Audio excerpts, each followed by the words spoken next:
do you expect phase 2 of the hostage deal to go forward? I'm going to talk to you later. Mr. President, you managed to get this deal done. Some say, a lot of people say that the men who managed to do that should get a Nobel Peace Prize. Do you think that you'll be able to get all the hostages back home? And what would happen if you hear from the Israelis? They will never give me a Nobel Peace Prize. What would happen if the Israeli I deserve it, but they will never give it to me. For normalization to go forward, what needs to happen for normalization in Saudi Arabia? Well, we're going to see, and we're dealing with a lot of people, and we have steps to go yet, as you know, and maybe those steps go forward, and maybe they don't. We're dealing with a very complex group of people, situation and people, but we have the right man, we have the right leader of Israel. He's done a great job, and we've been friends for a long time, and we do a great job also. And I think we have a combination that's very unbeatable, actually. Can I ask you, what would happen, Mr. President? What would happen, Mr. President? What would happen if you hear, Mr. President? Wait. Where is that person? Where's that person coming from? Come on. Yeah, Mr. President, what would happen if you hear from the Israeli side today that they're not willing to go through with the deal to get all the hostages back home and finish the war? We'll see what happens. Whatever happens, we'll be prepared to handle the situation. Are the Saudis demanding a Palestinian state? Mr. President. Are the Saudis demanding a Palestinian state? No, they're not. No. Are they demanding a path towards a Palestinian state or any other recognition of that Everybody's sort? demanding one thing. You know what it is? Peace. We want peace. We want people to stop being killed. But everybody's demanding one thing. Very simple, peace. And he wants peace also. Mr. President, do you think it's politically possible in Israel to get this deal done until the end? To get the deal done? Yeah. Sure. Is it politically Why wouldn't a deal get possible? done? A deal can get done. We'll see what happens. We're dealing with very complicated people. But a deal can absolutely get done. Mr. President, support an Israeli strike on Iran. We'll see what happens. President Trump, I have Prime Minister Netanyahu. We have heard Joe Biden and Donald Trump take credit for the hostage and ceasefire deal. Who do you think deserves more credit? I think President Trump added great force and powerful leadership to this effort. I appreciate it. He sent a very good emissary. He's helped it along. And, I'll just tell you, I'm happy that they're here. And I'm sure the President is happy that they're here. And I would think that's about enough. Mr. Prime Minister, what about Elizabeth Surkov, the Israeli hostage held in Iraq? What about the Israeli press taking a press conference in Israel and not in Washington? We would love to take a press conference A humor question, Prime Minister Netanyahu, do you support going forward with this deal and getting all the hostages out? I support getting all the hostages out and meeting all our war goals. That include destroying Hamas's military and governing capabilities and making sure that Gaza never poses a threat to Israel again. Are you willing? All three. Are you willing to? Are you willing to go together? Are you willing to agree to Trump's vision to bring all the hostages out? I think that I should talk to One President at a Trump. time. So Okay. I'll ask. Do you agree with Trump's vision of getting all the hostages back home, even if it means to end the war? Well, I'm not sure that you articulate correctly what the president's vision is. You can ask, he can speak for himself. He does that very, very well. I have my own views, 3 goals, not 1, not 2, 3 goals, and I will meet all 3 goals. I think the president can help enormously. He brings fresh thinking. Any address to the Fresh fact thinking. that terrorists who murdered hundreds of people released their home or the part of the deal? It's a horrible thing. We can't forget it. I'll never forget it, and you can't forget it. And some people want to put it out of their memory, but we're not going to ever let that happen. It was a horrible day, October 7th. That was a horrible period of time. And a lot of people like to pretend it didn't happen. It happened. There's a big group of people that like to pretend it didn't happen, like the Holocaust didn't happen. Same mindset. And now we're going to get this thing wrapped up, and we're going to get it done. We're also dealing, I think, very successfully with Russia, Ukraine. We're going to hopefully get that one done at some point in the not too distant future. That's a complex problem also. But we solve problems. When I left, we had no problem. There was no Ukraine and Russia fighting. There was no October 7th, there was nothing, and some very poor leadership led to a lot of problems and a lot of death.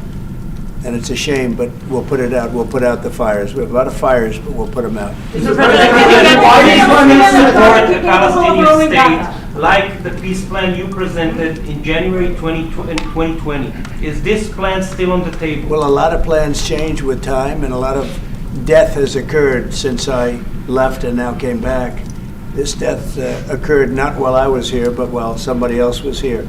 It shouldn't have happened. They shouldn't have allowed it to happen. It would have never happened. And that includes Russia, Ukraine would have never happened. Not even a little bit, not even a chance.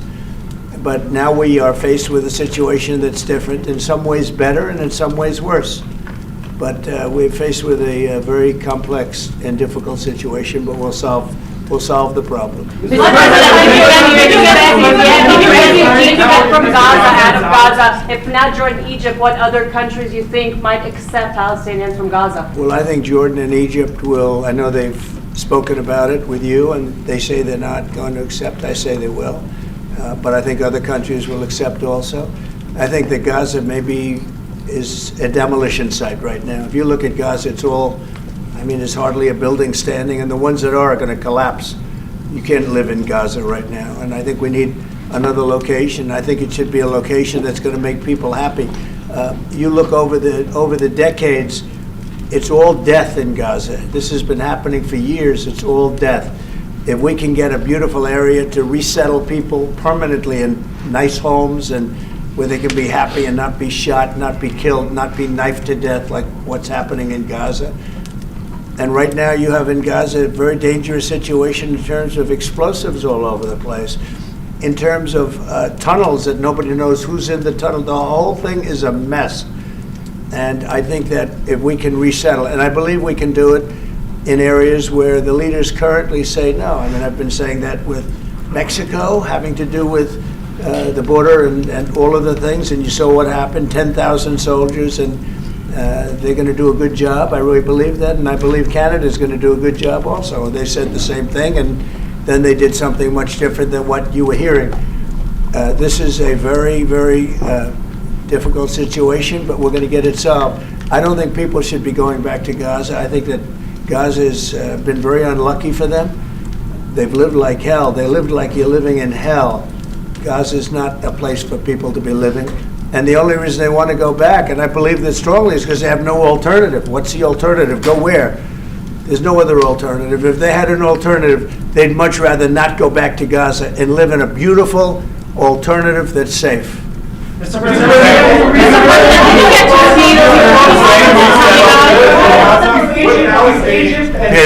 would Palestinians have the right to return to Gaza if they left while the rebuilding was happening? It would be my hope that we could do something really nice, really good, where they wouldn't want to return. Why would they want to return? The place has been hell. It's been one of the meanest, toughest places on earth. And right now, I've seen every picture from every angle, better than if I were there. And nobody can live there. You can't live there. So if we can build them through massive amounts of money supplied by other people, very rich nations, and they're willing to supply it.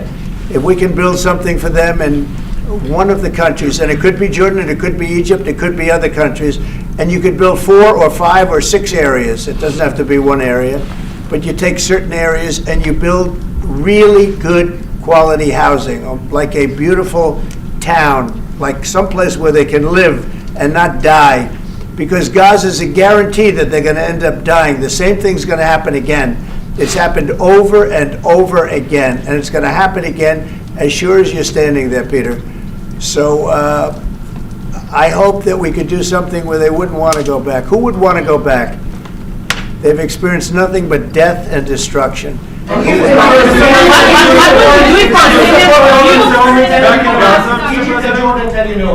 will you do then? Well, I don't think they're going to tell me no. Mr. President, I don't think they're going to tell me. I think they're going to tell Biden no, and I think they're going to tell other people no. So you think it will happen at the end? I think there's a good chance, yeah. How I'd like to see many that. people are you thinking about? All of them. I mean, we're talking All of about them. probably 1,000,007 people, 1,000,000 1,700,000, maybe 1,800,000. But I think all of them, I think they'll be resettled in areas where they can live a beautiful life and not be worried about dying every day.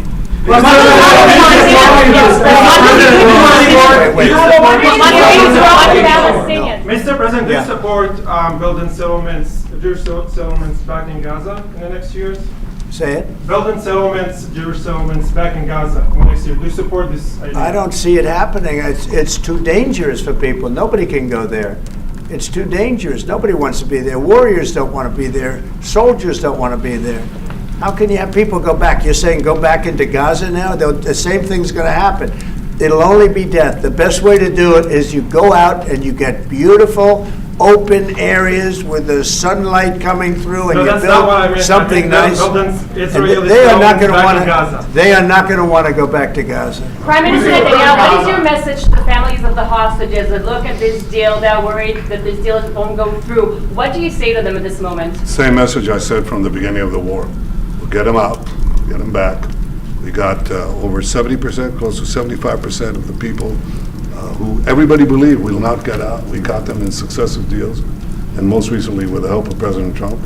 We're not going to give up on any of them, and we're not going to give up on our other war aims. Hamas is not going to be in Gaza, and we're going to get everyone back. And you would not have. Prime Minister, how optimistic are you about reaching phase 2 of the ceasefire? How optimistic are you about that happening? Well, we're going to try. That's one of the reasons, one of the things we're going to talk about here. And Is it possible if we, second phase? you know, when Israel and the United States work together, and President Trump and I work together, you know, the chances go up a lot. It's when we don't work together, Israel and the United States don't work together, that creates problems. When the other side sees daylight between us, and occasionally in the last few years, to put it mildly, they saw daylight, then it's more difficult. When we cooperate, chances are good. Once and for all, Say it. now that Iran is so weak, isn't it the right time to give their nuclear facilities once and for all? So you say Iran is so weak. I appreciate you saying that. They're not weak. They're very strong right now, and we're not going to allow them to have a nuclear weapon. It's very simple. You know, I signed a very strong proclamation. Iran was in big trouble when I left. They were broke. They didn't have money for Hamas. They didn't have any money for Hezbollah. You had no problem. October 7th could have never happened. When I left, October 7th could have never happened. And frankly, Russia and Ukraine, as I said, could never have happened. They became very strong very fast. They sold massive amounts of oil to China and everybody else who would not buy the oil when I was president, because we said, don't buy the oil. And they became very rich very quickly. But they're not weak. They're not weak. They're strong. Doesn't mean they won't be weak. But you know what? We just don't want them to have a nuclear weapon. They can't have a nuclear The weapon. Prime Minister, Mr. President, the Prime Minister wants you to strike Iran. That's what he wants. You don't know what he wants. What do you know about anything? Go ahead. But is that option is on the table? Yes, President Trump, is that option on the table? You're not just talking about Jordan. No, could be other places too. So in the goal. There are many people that have reached out, many countries, many leaders of countries that have reached out that would like to participate in that. Doesn't have to be Jordan and Egypt, but I think it would be also them. Mr. President, your relationship with Mr. Netanyahu knew ups and downs. How do you describe it right No, now? I think it's mostly ups. Mr. President, what about the Palestinian Authority? Shouldn't rule Gaza because Gaza will be empty? What? The Palestinian Authority, can it rule Gaza? What do you think? Well, it's had a pretty hard time, wouldn't you say? I'd say it's had a pretty bad time of it. Mr. President, Qatar has, you've criticized in the past as a funder of terrorism, so is the Prime Minister. Do you think they're part of the solution or part of a problem moving forward? I think they're trying to help. Qatar Yep. is absolutely trying to help. I know them very well, and they're doing everything they can. Very tough situation, but they are absolutely trying to help. Will you Okay, visit Israel? thank you very much, everybody. Thank you. Thank you.